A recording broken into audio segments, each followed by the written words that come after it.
Now listen to what Bashar Jafari, Syria's ambassador to the United Nations, has to say about what's happening in his country. Mr. Ambassador, today President Obama called for President Assad to step down, saying, and I quote, that the future of Syria must be determined by its people, but President Bashar al-Assad is standing in their way. His calls for dialogue and reform have rung hollow, while he is imprisoning, torturing, and slaughtering his own people.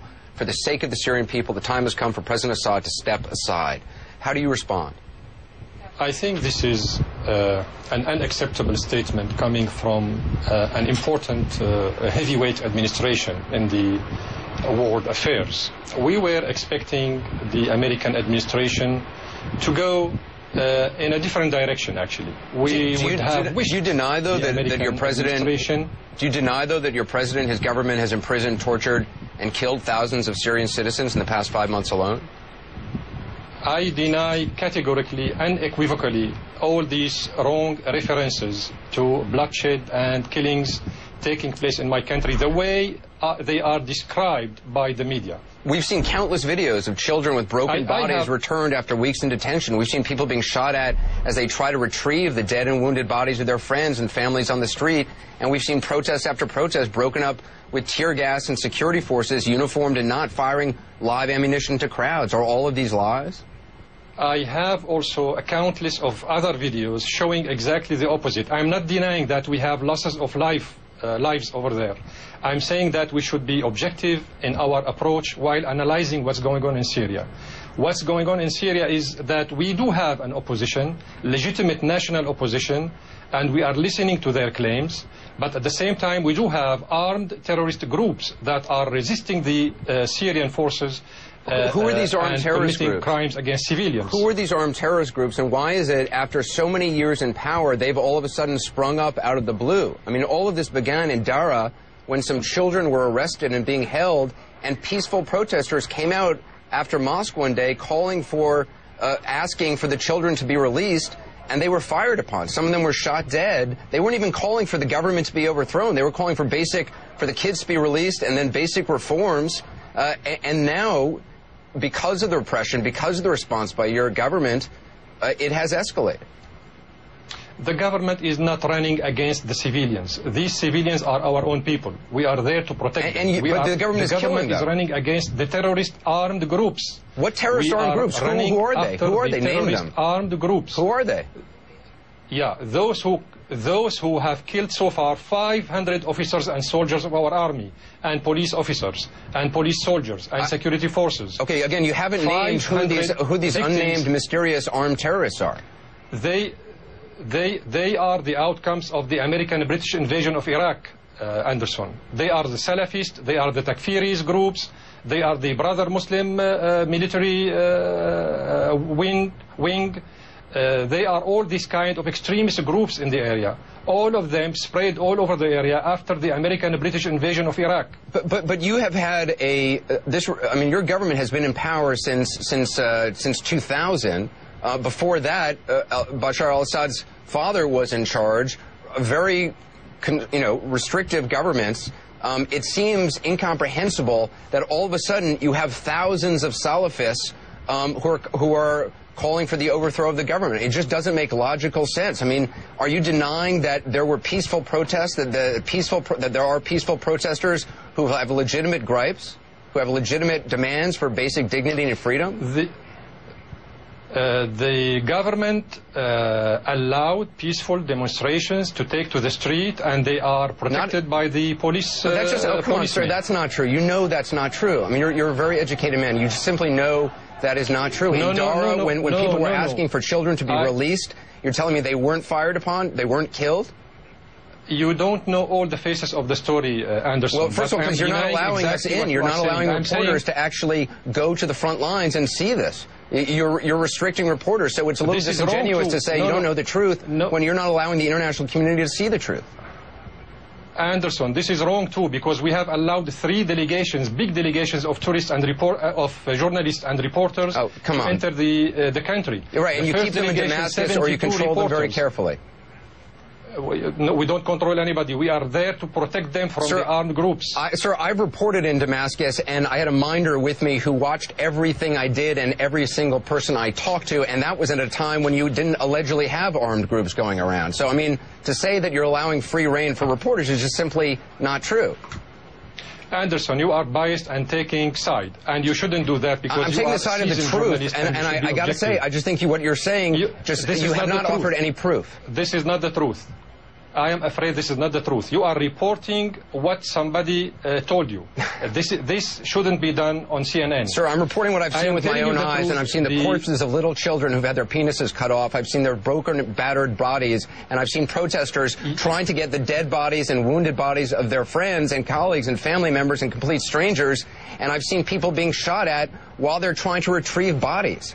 You wouldn't be more sorry than us seeing these victims. They are our own people, and this is why we are saying that the American sanctions against us and the American President Obama's call for our president to step down are both an instigation and incitement to violence and sending a wrong message to the armed groups that they are under American protection. Up next, more with the Syrian ambassador. He says outside journalists should come to Syria and see what's going on for themselves. We'd love to. We'll talk to CNN's Arwa Damon, who was there, who tried. We'll see how that turned out. Also, dissident Rezan Zaytouni, who cannot escape the daily reality in Syria. Later. Before the break, you saw Syria's ambassador to the UN essentially sidestepping reality, saying in so many words that video of unarmed protesters being murdered by government security forces is instead video of armed thugs victimizing government forces. Before we listen to part 2 of my interview, take a look.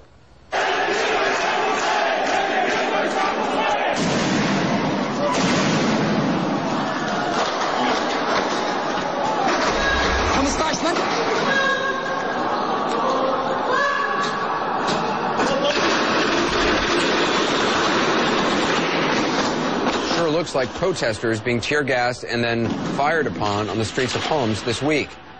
The ambassador says that's not the case. He says outsiders simply can't understand what's going on. But keeping him honest, is this so hard to grasp or so easy to confuse with something else? Does it seem even remotely possible that in a total dictatorship, the tens of thousands of gun-toting thugs would suddenly emerge and suddenly be doing this? Remember, we've gotten images like this day after day, week after week, month after month, for 5 months running now. Is it possible, as the ambassador suggests, that none of them are what they seem? Do all of the human rights groups have it wrong? All of the countries now imposing sanctions, the UN, all of the brave people inside Syria daring to stand on the streets with dignity and call out for basic freedoms, all of those who've spoken out on this program, are they all making it up? If so, it would be one of the biggest conspiracies, the biggest lies the world has ever seen, which would make Bashar al-Assad history's greatest victim.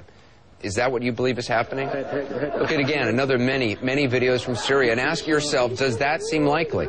There, someone being beaten, shoved inside a trunk by what looked like uniformed government forces. Does this look like scenes of a dictator being victimized or a dictator victimizing people? Keep in mind, these images, as you listen to this part 2 of my interview with the UN ambassador to Syria, keep this in mind. The United Nations High Commissioner for Human Rights accused your government, and I quote, of a pattern of human rights violations that constitutes widespread or systematic attacks against the civilian population, which may amount to crimes against humanity. They go on to say that you are intentionally going after children. They say children have not only been targeted by security forces, but they have been repeatedly subject to the same human rights and criminal violations as adults, including torture with no consideration for their vulnerable status. I mean, how can children be targeted and then returned to their parents? Or do you deny that's happening? Absolutely. Children are not targeted by the police, neither by the army. But let me comment on what you have just said. The report of the High Commissioner is unfounded and biased. She didn't reflect any of my government's points of view in her report. She didn't even go to Syria. She just relied on reports coming from Syrian refugees in South sir, Turkey. back in April, you yourself said that no international commission needed to come to Syria or was allowed to come to Syria because your government was perfectly capable of being transparent and doing your own investigations. But that certainly does not seem to be true. No, no, no, absolutely. I'm sticking to my words, and we are not talking about the commission coming from Geneva. We have allowed, after the presidential statement adopted by the Security Council, we have allowed a mission, a humanitarian mission from OCHA. But it's been 5 months, sir. Back in April, back in April, apparently you said you didn't need this. So now, under pressure, you're allowing some groups in. Your president has been promising reforms from before he took power back in 2000. Before the Ba'ath Party Congress in 2005, he was promising reforms. And other than a few banking reforms, there's been nothing. And now, yet again, he's promising reforms months from now. Why should anyone believe your president? Because all these reforms the President Assad talked about are now being fulfilled on the ground, but he's been in power since 2000. The media are ignoring this. They are launching and waging a humanitarian war against us. So you're saying the international media is on the side of Salafists, of Al-Qaeda, of people who would kill members of the West? You're saying the U.S. is on the side of Al-Qaeda-related groups, that Britain is as well, that France is as well, that Kuwait, Saudi Arabia, Turkey, all of them are somehow now in an international conspiracy with unnamed terrorist groups and gangs against your regime? Does that just sound logical to you? You are putting in my mouth, Anderson, you are putting in my mouth something I didn't say. I didn't refer to Al-Qaeda. Of course, Al-Qaeda is Salafist groups which are in league with Al-Qaeda. I mean, no, you don't know all the details with these very important terminologies. You have to be more acquainted with these words. I know you are outsider from the area. You recently accused the West of hypocrisy for describing rioters in England as gangs. I want to play some of what you said. What happened in London, Birmingham, Bristol is only 1% maybe of what happened in some restive areas in my country. However, some people, they don't want to acknowledge the reality. Are you saying that what happened in England is the same as your government using snipers and warships against your own people? This is your own version of the events. I didn't say that. I didn't compare the two situations. I just wanted to shed some light on the hypocrisy of the British Prime Minister while addressing the situation in my country. Any gangs, wherever they are, should be dealt with accordingly by the security forces, whether they are in England, in Syria, in USA. The peaceful demonstrators are tolerated in Syria according to the law. But sir, they are under the police protection. That's not true. This is your opinion. This is your opinion. I respect your opinion, but you have to respect mine.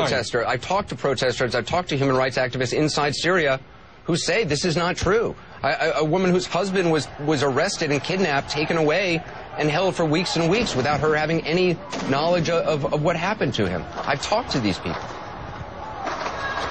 You may have talked to 1 or 3 or 10 or 100, but Syria is 23 million. I've heard from many protesters whose loved ones get injured that they can't, or get shot, they can't go to hospitals because your security forces are inside the hospitals and will arrest anybody who's taken in.